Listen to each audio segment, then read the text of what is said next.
And welcome back to the show, everybody.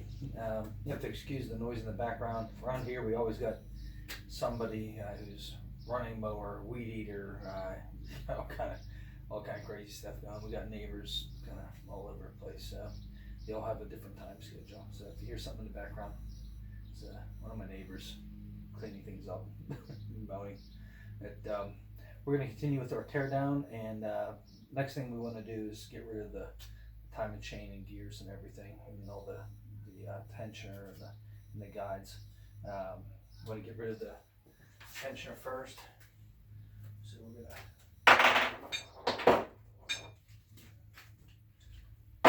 grab an 8mm. One, two, and that'll set in there. Not really worried about it. It's not gonna fly out. We are going to show you a little trick here. Take this little guy here, make a loop with the zip tie. Now hold on to this so this doesn't spring and fall apart. So it's under tension. So just kind of carefully pop that out. There we go. I do not want to let that go. It's okay if a little bit of the tension comes off. I just don't want it to fly apart. And we're going to grab a have one here. Yep, just grab a small screwdriver here. And that was a straight screwdriver. That's not going to fit. And we should have something small here. You can use a real small Phillips screwdriver or just something like this, like a file. There's a hole here. Takes the pressure off the piston and allows you to kind of let it go. Let's see here, we're pushing on that. There we go, that collapses. You hold that in nice and tight. Grab a zip tie around this. And of course it's coming apart. So let's do it this way. Let's kind of get it in there where it's on there, and I don't have to worry about it coming off. That's already coming out again, but that's okay, we can compress that again. So we'll do our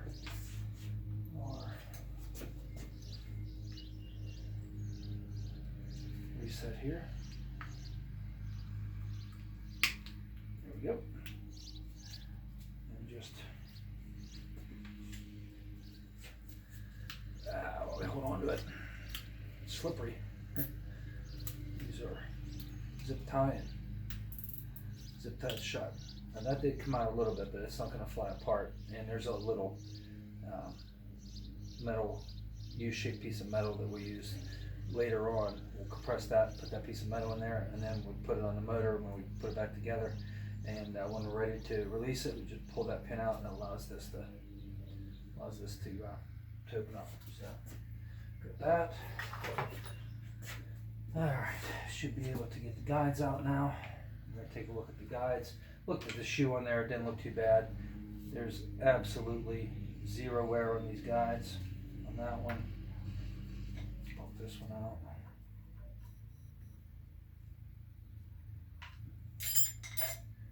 Zero wear on that.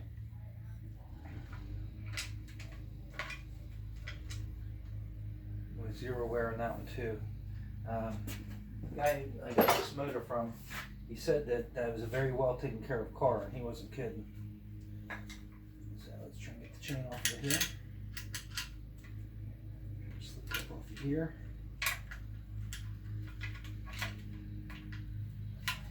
And there is a front and back to these chains.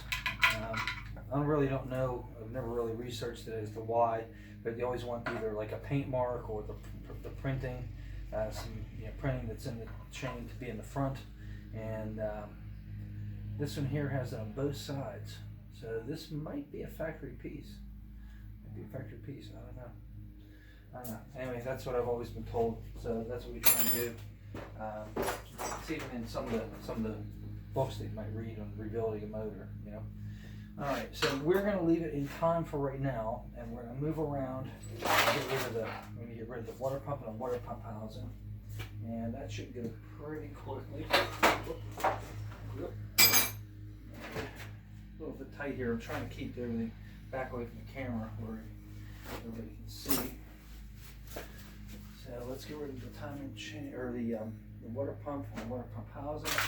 And to start this, we're going to use a ratchet wrench. Turn this so you can see. Let me check that, make sure that's in camera view. Yeah, oh yeah, heck yeah, we're doing good. I just like to use a ratchet wrench on these. You can't really get a ratchet socket down in there. You can get a combination wrench in, but it's a lot of putting it on, taking off the fastener.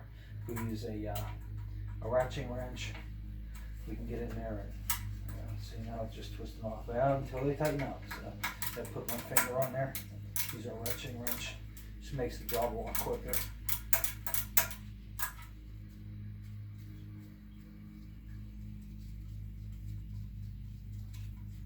Alright. A lot of times the stud comes out. Instead of the nut coming off the stud comes out. And that is exactly what happened there. In our box. Again, if you're not familiar with these, just take some digital photos and then place them in bags, and you take some digital photos before you get it apart. Then you take some small baggies and put your bolts in there, label them very clearly, and it's time to put it back together. Good to go.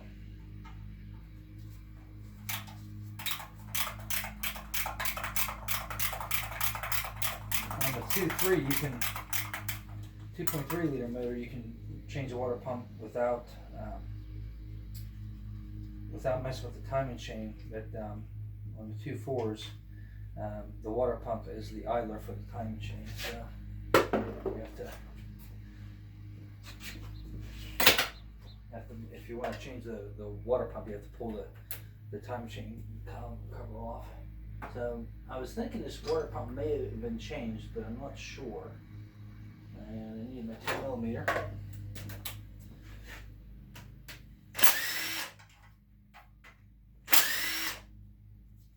Yep. Look at those.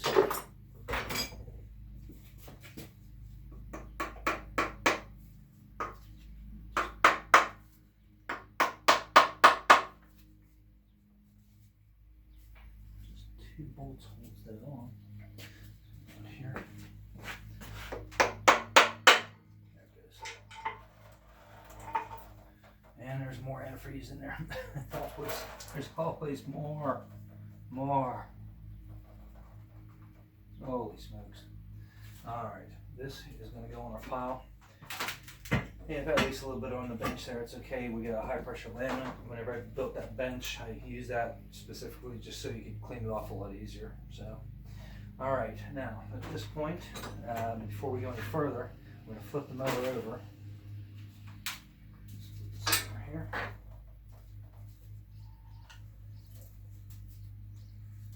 Not the heaviest motor I've ever worked on. Now you know why I got that pan down there. Really good connector. What do we do without pinning it? Here we go. So it's not the heaviest motor, but it's a little top heavy, so I'm going to be careful whenever we rotate that. Let's get rid of our oil pan bolts. And of course, GM being GM, there's two different sizes after you get the 15mm off. Where the cross member bolts down through. You have 13s and 10s on the oil pan. 10s in the back, and 13s up here.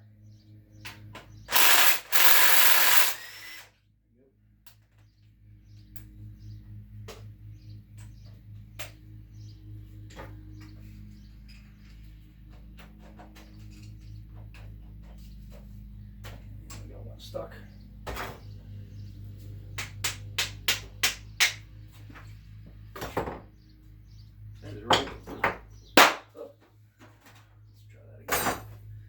really stuck on there, so what we're going to do is put it back in.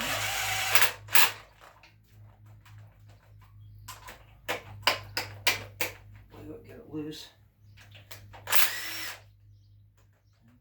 Pull it out and it should pop out. But there we go. That bolt won't be going back in there.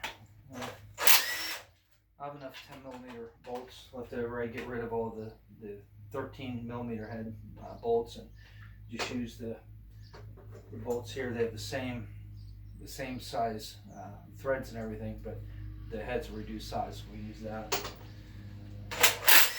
Just makes working on the motor a lot easier later on.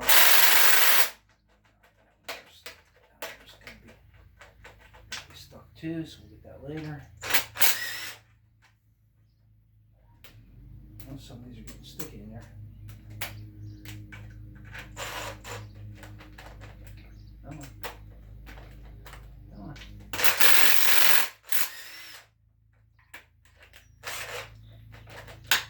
Never seen them get that stuck before. That's new. Trying to get that socket off there. There we go. So,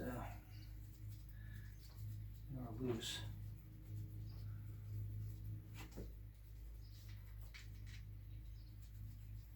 And we get a chance to look at the bottom here. It look like, let me grab a towel here. It looked like, and there it looks like there's a new oil drain plug there. So I'm gonna. That is not gonna want to come off, so we will. Ratchet extension.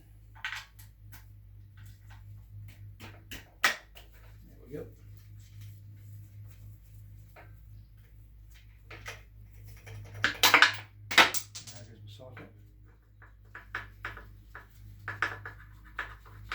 Of course, if that was a 10mm socket, it would disappear into another dimension.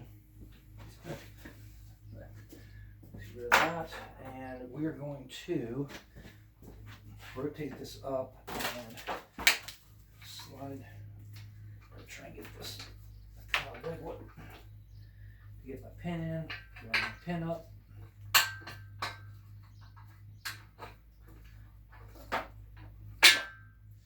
All right, we're almost there.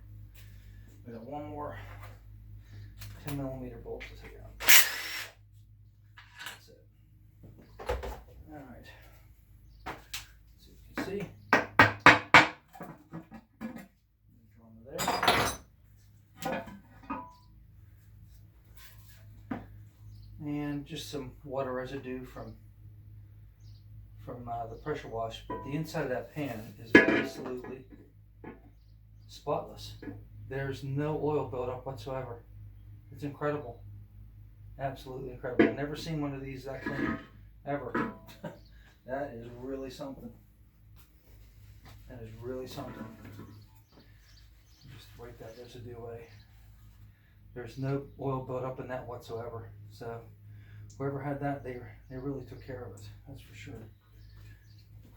Our pile is growing, parts pile, and we got the let's see here, we got the oil pump here and the balance shafts, and we got the timing chain housing to take off and all kind of goodies. So I think what we're going to do is we're going to continue with the front of the motor.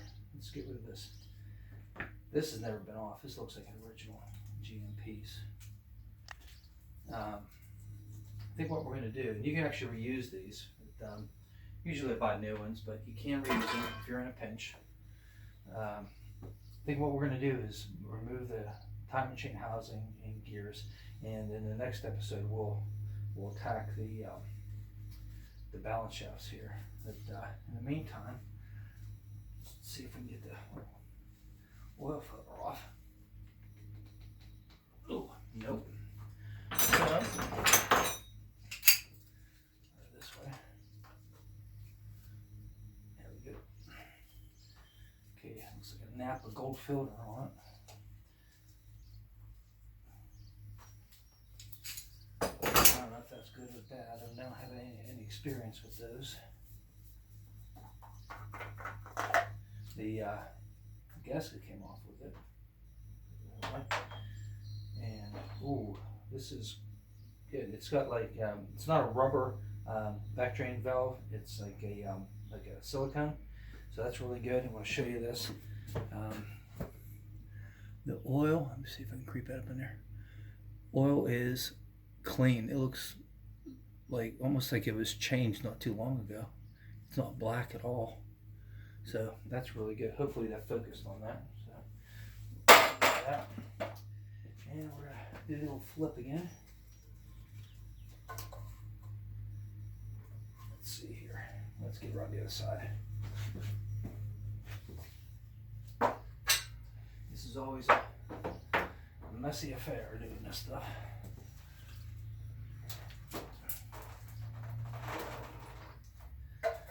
Yeah, I got a little bit of more holy water coming out of it. See if we can get our pin put back.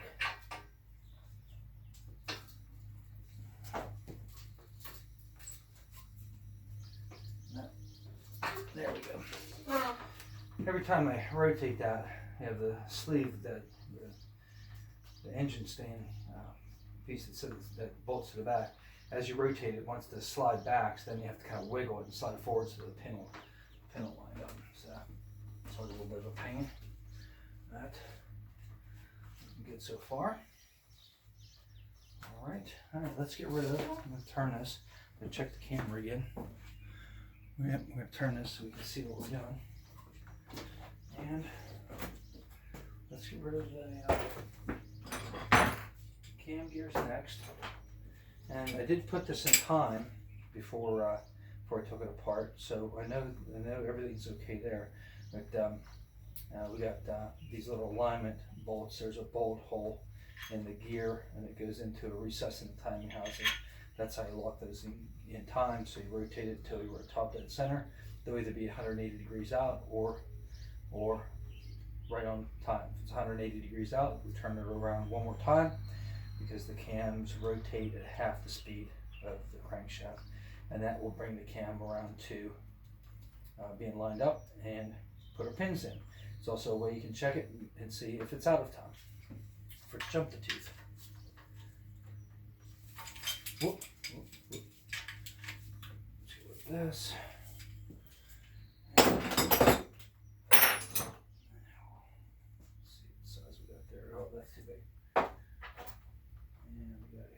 Here, and these bolts are the only ones that look like those, so really you can't mess that up as far as putting the wrong bolt in there. They're very easily identifiable. So we'll just kind of prime this a little bit. Move our alignment pin, really, our alignment bolt. Work this back and forth a little bit.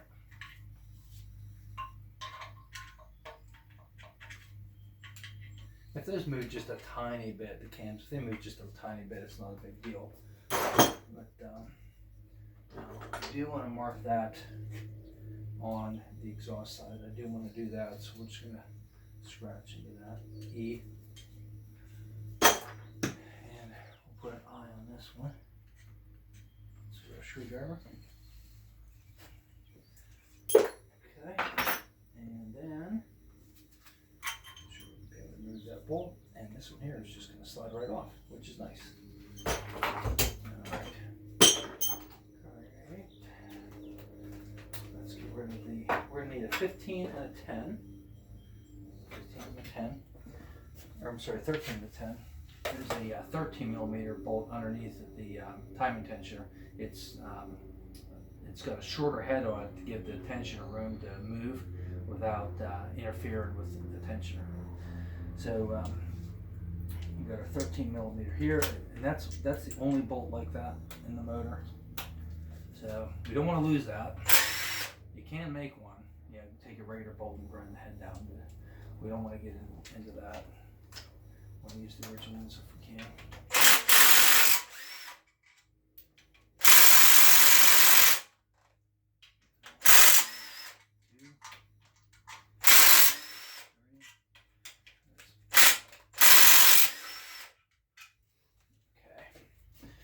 And we got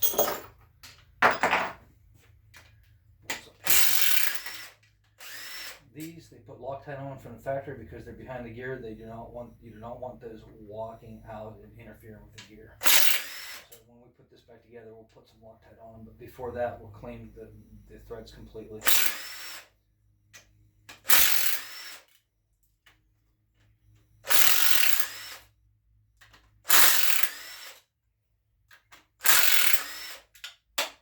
So many bolts.